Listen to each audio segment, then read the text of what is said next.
Okay, folks, in this video, we're going to cover two tools. Uh, Starting off with the s- clone stamp tool. Okay. Now, the clone stamp tool, there's another one, the pattern stamp tool. We're only going to cover the clone stamp tool for uh, our lessons. Now, the clone stamp tool is very important tool that I use a lot, and it's yet another brush that you folks will undoubtedly use a lot yourselves. And the way this particular brush works is that before you start brushing, you have to select sort of a target, because what this brush does is it clones or duplicates a target area. Uh, to demonstrate what I mean, say if I wanted to take, I'm going to use the move tools just so that you guys can see where my cursor is. So, say if I wanted to take Dwayne's eye here, the right eye, and place that eye, give him a third eye, and place it right smack dab on his forehead here. I could do that by a couple of ways. I could, use the lasso tool. Draw a circle around his eye to select it, right click and do a layer via copy, then using the move tool do that. But as you can see, it's kind of doesn't blend well, right? So you can use the clone stamp tool and select his eye as the target, but paint up here. Now the way you select your target is you place your cursor. I'm not sure if you folks can see it. A little bit difficult. I'm right above right next to his right eyelid right now. And of course you can use the bracket keys, left bracket key, right bracket key, to change the size of the brush, or right click just like this and change the size as well. Okay. So first you want to select the target. In order to select the target, you're going to hold down the Option key or Alt key for you window users. And you notice how my cursor changes to crosshairs, like on a gun? You have to keep holding down the Option or Alt key. And just wherever you want to start, I guess, or whatever you want to copy, whatever is the target of your copy. So in my case, I want to copy his eyeball. So I'm going to just place my cursor here while holding down the Option key. I'm just going to click, left mouse click once. Okay, I just did that. I just clicked my left mouse button once. That selects the target area. Now you let go of the Option key or Alt key and you move your cursor. Now you notice the cursor is filled, or the brush is filled with the target area, which is right here. And you move your cursor to where you want to start brushing. Say I want to brush over here on his forehead. Now you hold down your left mouse button and you just brush. And if you can see that I slowly start to paint his eye. Now as I'm painting his eye, look at his right eye. You see the crosshairs there? So whatever I'm painting, Photoshop is, as I move my mouse around, you'll see the crosshair move around as well. So this is a little bit more of a clean way to copy something.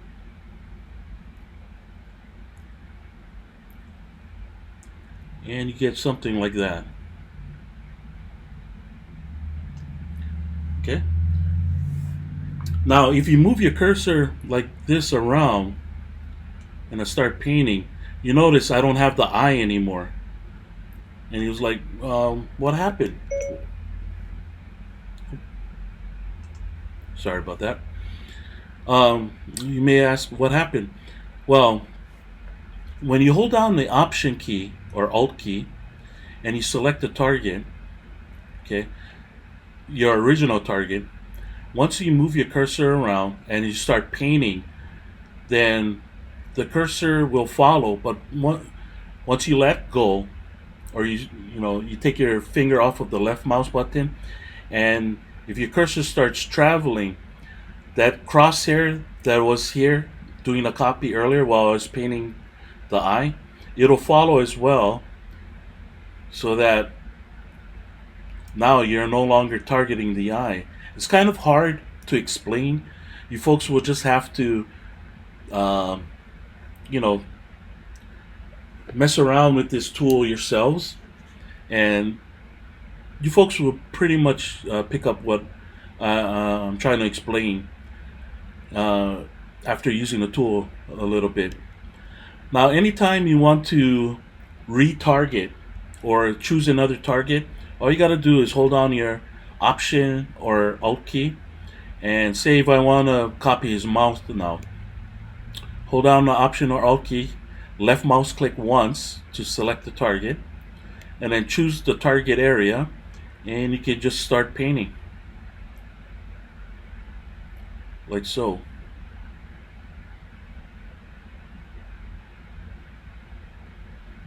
And if you keep moving, you notice like my cursor is here, and it's also there to the left or right of his mouth.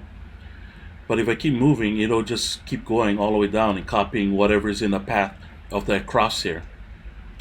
So keep that in mind as well when you're using the clone tool. You folks, just like the paintbrush, you folks can turn down the opacity here. I wouldn't mess with the flow too much, just the opacity. So if you want something lighter, so I'm going to turn the opacity down to roughly about 50.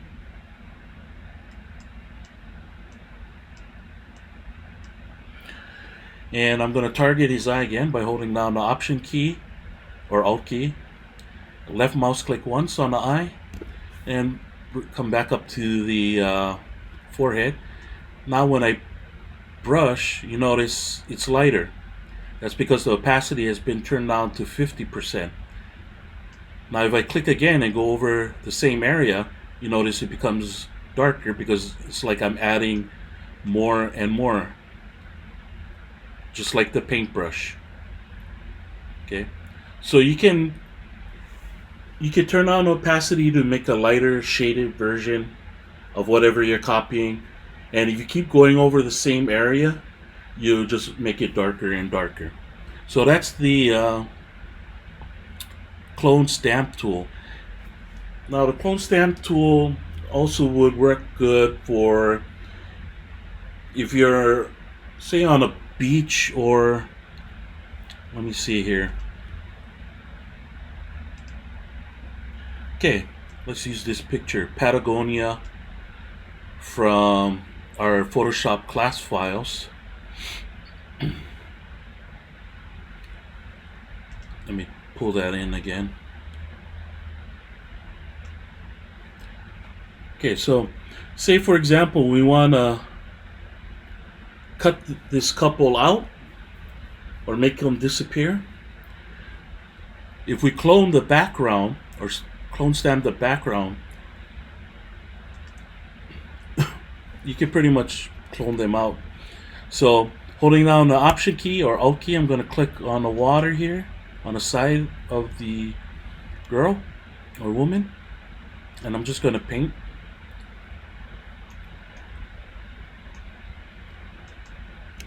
And you can click on the whatever the target area, whatever you're trying to copy, and let me turn the opacity back up to 100. You can click as much times as you want and basically paint the person out.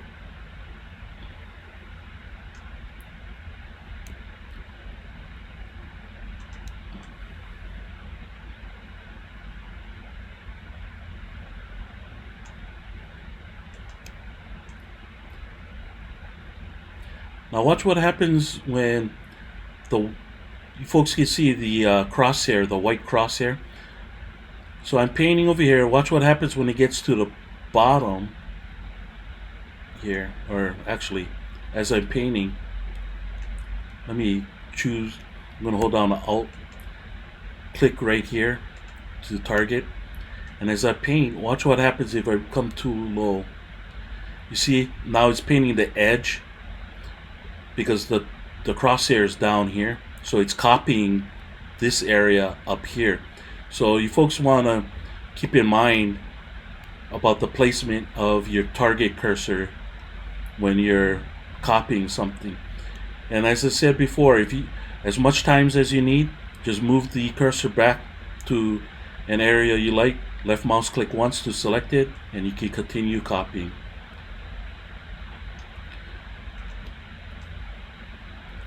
Until you paint everything out. Might want to come on this side, target this side, and paint this guy out. Now you got to be careful when you get to this area where the water and the mountain end up meeting. What you want to do is place your cursor somewhere right in the middle of both. Click on it, and you can start painting out. See, if you come too close to his body, this cursor will start picking up whatever's left of his arm and start copying your hair. So in that case, come back over here, paint out over here, like so.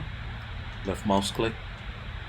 You keep doing that until you basically paint them out. Now once you're obviously above here, you want to click up here, maybe down here off to the side.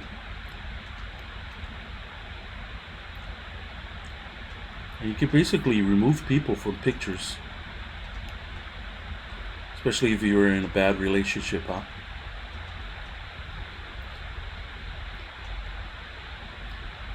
So that's how the pros do it when they don't want somebody to be in a picture.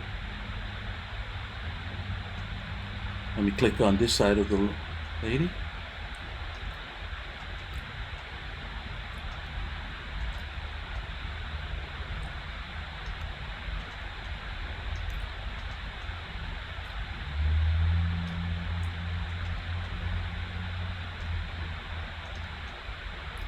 And you can basically take people out of pictures really, really easily. You have to be careful though. As you can see over here, you can tell that the image is being copied over. So you do have. I'm just doing it really quickly, or quick and dirty is the phrase I always use. So of course it's pretty sloppy, and you can tell the picture's been edited. But if you folks take your time, believe me, you folks wouldn't be able to tell the difference. Like, you folks would probably think that people weren't there at all in the first place if you take your time to paint them out. So this was quick and dirty, but I basically removed the two people out of the image. Now there's an even faster way to do that, if you can believe. But I wouldn't say I'm hesitant to show you folks the technique. It's just that it doesn't work all of the time. This is one of the few perfect situations where this particular technique that I will show you now does work pretty good. And that is, you can use your selection tool. In this case, I'm going to use the rectangle marquee select and do a rectangle selection around the couple, like so. I'm going to right click and then choose fill. But instead of filling it with a solid color inside the selection area, I'm going to choose content aware and click OK. And that basically eliminates them already.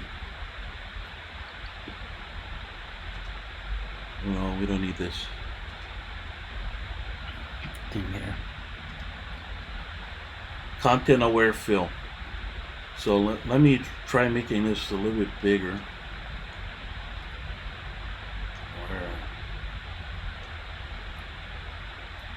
Like so. And doing that again. Fill, content aware, hit OK. Still catching the bottom of them, but it's a lot faster. But as you can see, it's copying, the area around it, and yeah, doesn't look that great. But just be aware that there's multiple ways to achieve the same look. So if you folks don't want to go through the clone stamp tool method, which is more precise but more time consuming, you could try drawing a selection box around the people and use the content aware fill method. But this is my favorite way, especially like if you have pictures of beach scenes where the water and sand and you're trying to erase something out of the picture. This is a great way. You just got to be careful because you are copying an image off to the side. If you do it too much of the same area, you'll see a repetition of items in the picture, and people with good eyes would then know that you're just using a clone stamp tool to stamp out an area or clone an area. So you have to be careful. Another good what do you call time, I guess, or situation to use this is for clouds. So what you can do is holding down your Alt or Option key, click on a cloud, and you can sort of like add clouds. And you don't have to paint the entire cloud, you just can paint a section. Like I created one cloud right there, and instead of going back to the original area, now you can use this as your target and paint an exact replica like so. Okay, and if you click on that again, click on here, you can start to create a whole new cloud.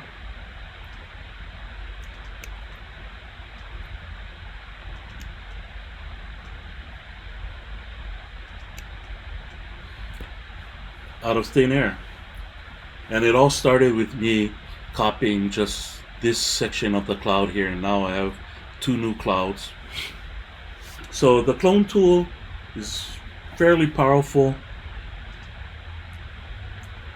You can put extra body parts on people, you can create clouds, you can paint people out of existence. So very useful, and you folks will probably use this tool a lot. Okay, and just like with the brush tool, you can control the opacity of what you're painting. The mode, I'll cover the mode later with just like with the paintbrush tool and whatnot. But for now, what I've just shown you folks is all you guys really need to know about the clone tool. Now the next tool I'm going to show you folks will be the healing brush tool. So, or actually the spot healing brush tool. Let me reset the rocks picture here. So if you folks can see my cursor here, I have it right above the right eyebrow for the rock. His right eyebrow. And what the spot healing brush tool does is it takes pixels on the outside of the brush line. So folks know that the brush is shown by this circle. So all of the pixels on the outside of that circle, Photoshop looks at those pixels and copies them into the circle. So It almost works like a clone tool. I think it's better just to show you folks it, show it in action. So I'm gonna pretty much take out his wrinkles on his forehead here. Let me start here in the middle of his forehead. I know I'll do this wrinkle first. So just hold on the left mouse button, and as I paint, you see this gray, dark gray, or blackish line. I'm just going to paint over the area I want to take out, which is that wrinkle right there. Let go, and it almost disappears. Okay, so Photoshop is looking at the pixels on the outside or within that area and kind of blending them together. So I'm going to do this wrinkle up here now. So I'm going to paint over that wrinkle,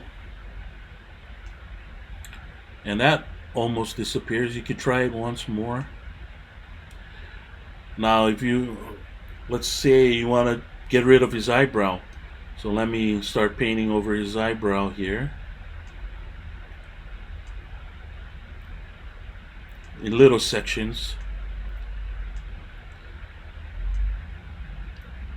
Do a little bit at a time. And can slowly remove his eyebrow.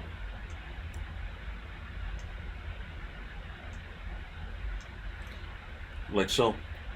I mean, it's not 100% clean, but in just a few swipes, I was able to pretty much take out his eyebrow. That's pretty good in my opinion. But as you can see here, it's not 100% all the time. So, it's not the end all be all of editing tools, the spot healing brush. I rarely use this tool myself. I just wanted to show you folks the tool. Okay, so it can be something quick and convenient to use to remove wrinkles. Now, some people have close-up of their senior year pictures, and they may want to remove some zits or acne. This might be a good tool to use. Let's try this on President Taft here. Take out some of his wrinkles. I'll make the brush smaller. Take out some of the wrinkles under his eye here. So that's basically what it's good for, is removing small fine lines and whatnot. I'm not sure you could really remove his mustache. Oh yeah, I guess you could. I'm not sure how well it will look up here.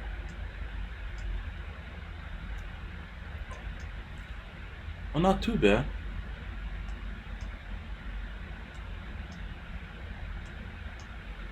So this is a pretty useful tool. I should start using this more often. I usually use the clone tool. I feel like it has a little bit more control. But this is not a bad tool to use, as you folks can see. So once again, that is the spot healing brush tool. I'll let you play with the other tools on your own, but I just wanted to quickly show you the spot healing brush tool so that you folks can do some quick editing on your own. So that's the two brushes that I wanted to show you folks for this video.